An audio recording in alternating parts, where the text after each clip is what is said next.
Okay, so first up, I'm going to be asking Sierra questions. So, first question is, what's your favorite trait about yourself? I'd have to say that my favorite trait about myself would be, like, honesty. Back up for the camera, some girl. It's fine. There you go, that's fine. Honesty? Yes, I would say honesty because I'm so bad at lying. Like, sometimes I won't tell the whole truth, but that's usually not for, it could be for personal reasons or, like, to keep a surprise. Like, yeah, not for anything bad. Yeah, that makes sense.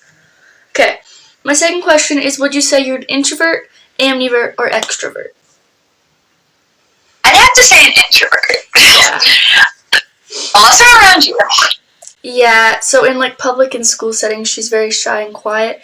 In, more family and, like, friend settings, you're definitely more open and sociable, but typically, you're definitely more shy and more introverted, in my opinion.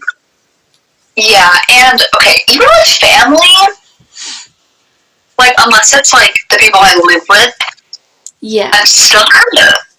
Yeah. If I'm with you, though, or, like, my close friends, then whatever, but, yeah. Yeah.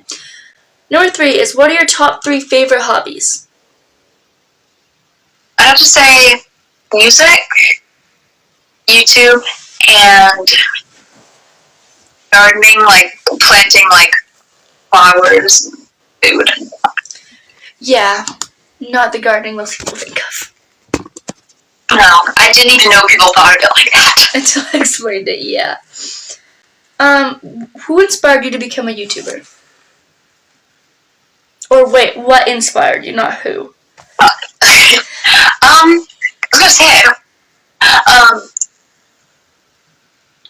I can't think of anyone specifically, but I think just watching videos and seeing people who, like, are, like, you know, around my age doing these kind of, like, YouTube videos and things like vlogs, and it just inspired me to want to do the same thing, because it's honestly really fun. Yeah. And it honestly just filled me with just like, you can't to do it. I love, like, the trends, too. Like, even, like, some aren't so good, but some are good, like the USC Ice Bucket Challenge and things like that. I definitely think we should do an episode where we do that. Spread awareness and, like, talk on mental health and things like that. Yeah.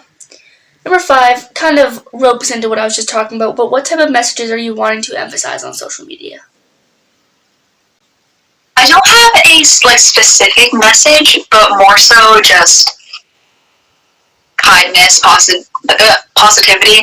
I know that's probably a pretty basic answer, but, like, it's true. The world needs more of it, and every little thing helps. You have to agree.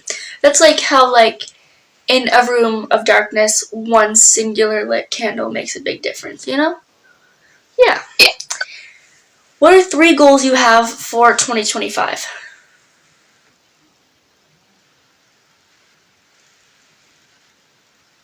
Therapy.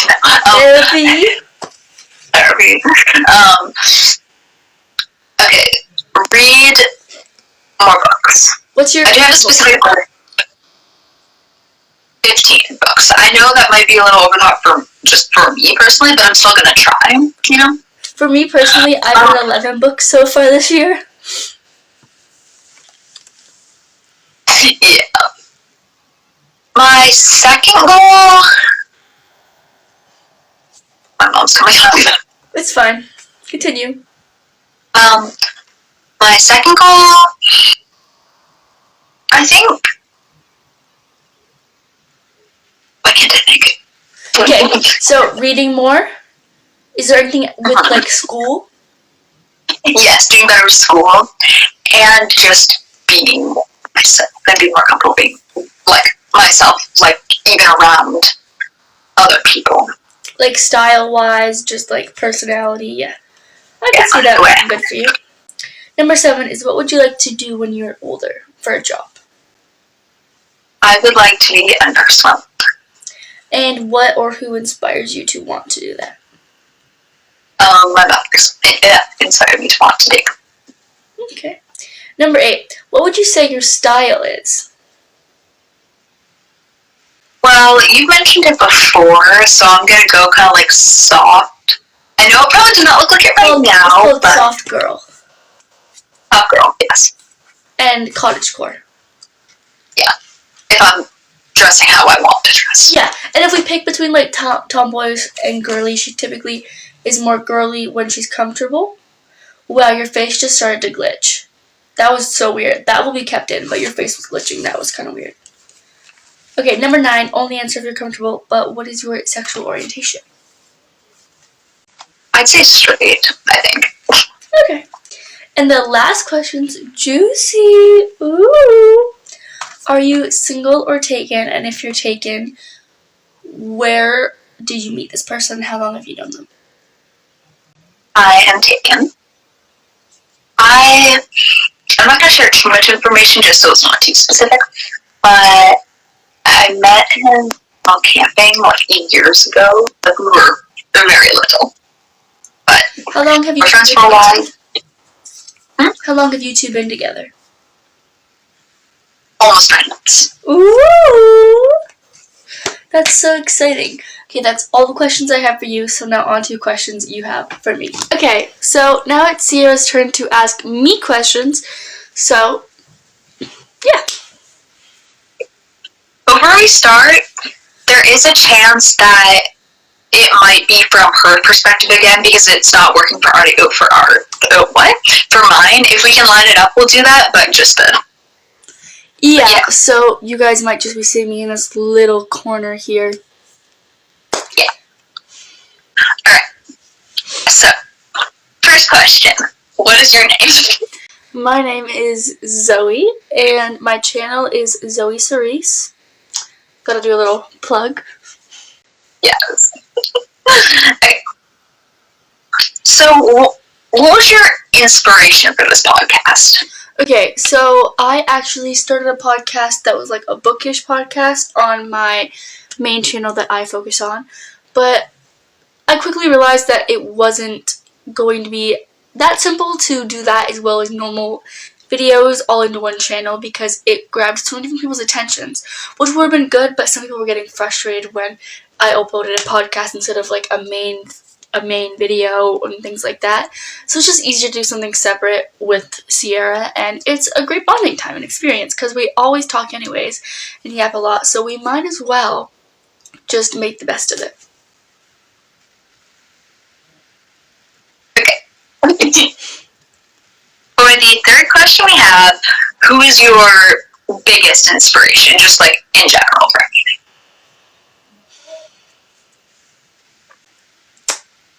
For anything? Can I have like multiple different things? Okay, so this girl named Rylan is my biggest inspiration academically. Because we work at the same kind of level and it's just really inspiring to me. I don't know if she want me to mention her, but whatever. We can take the name out if she doesn't want to. And then for being myself, probably my grandfather, Papa. For doing things for myself, it'd probably be you as well as my boyfriend. Yeah.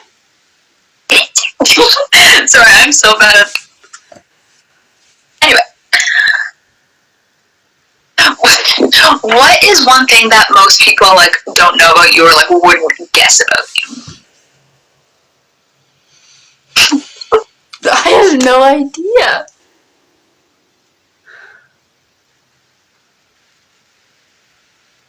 Like if someone didn't know you very well. I have quite a lot of anxiety. And I have panic attacks a lot and get sick a lot. But a positive one would be reading. True. Okay, for number 5, what is your biggest pet peeve? Oh, I have so many. What? I forgot that was even a term. My biggest pet peeve. Honestly, hypocrites. I despise when someone says, "Oh, don't do this," and then they do it, or do this," and then they don't do it themselves. Yeah, I'd have to agree with that. Like when people would say like, "Oh, slow walkers at school," all this or that. That's like things that bother you, but like there's no escaping that. But like being a hypocrite is like a behavioral thing, you know? For number 6, we have, is there like a quote or a message that you like live by? Yes, there is. And that quote or message that I live by, or attempt to live by, due to the fact that I have quite a lot of anxiety, would have to be to let go of the past, don't stress about the future, and just focus on the present. I'm really bad at it, but that's definitely something that I'm working on and striving towards. Yeah, makes sense. What is something that you really want to do? This could be something that you want to do soon, what you want to do in the future, anything like that. I have a few things that I would like to do in the process of my life. I would like to write a recipe book at some point, or even if it's not published, like have like a family recipe book. When I'm older and in retirement, or even around this time, I would love to write a book and publish a book. I've always thought that'd be so cool as someone that's really into reading. I've always thought that would be super cool. And then my next thing is I would like to make an impact on children's lives in some sense, whether because I'd like to be a teacher, so it could be through that, or volunteer work, things like that. I want to have an impact some way. That's a really good answer. Okay. Oh, I just realized I mixed up number 7 and number 8. Whoops, it's fine. For number 9, you don't have to answer this one if you're not comfortable, but what is your sexual orientation? Okay, so I've had some ups and downs with understanding what my sexual identity is, and right now I'd say I'm leaning on being straight, but I'm unsure. Like, I said I was pansexual for a long time, so like it's really between being pansexual or being straight. I'm really not sure right now. I'm in like a place where it doesn't matter that much with like the way my life's personally going, and like I'm stable in that way. Sense. And it's not like it's something that like you have to have figured out. Yeah, I have to. Especially right now, especially with our age, and in general. Yeah. You know, like I could say it definitely affects like your romantic and love life, or like your partner, but I think it's something that you have to do for yourself and realize that you need a partner that accepts that you're not going to have all these things figured out at this age. Yeah. Alright, for the last question, if you guys haven't noticed, these last questions have been very similar, not the same. This is only for a few of them. It was only the last 2. But are you single or taken? I might have accidentally given that away earlier in the video, so I'm not going to say. I'm going to see if people can go back and find when I shared whether I'm single or taken. And I want you guys to comment down below whether I'm single or taken. Yeah. So that is all the questions we have for each other. If you guys enjoyed, make sure you like, subscribe, and turn on post notifications. We will have both of our channels linked down in the description, so go check those out. And yeah, we'll see you guys next week for a new episode. Bye. Bye.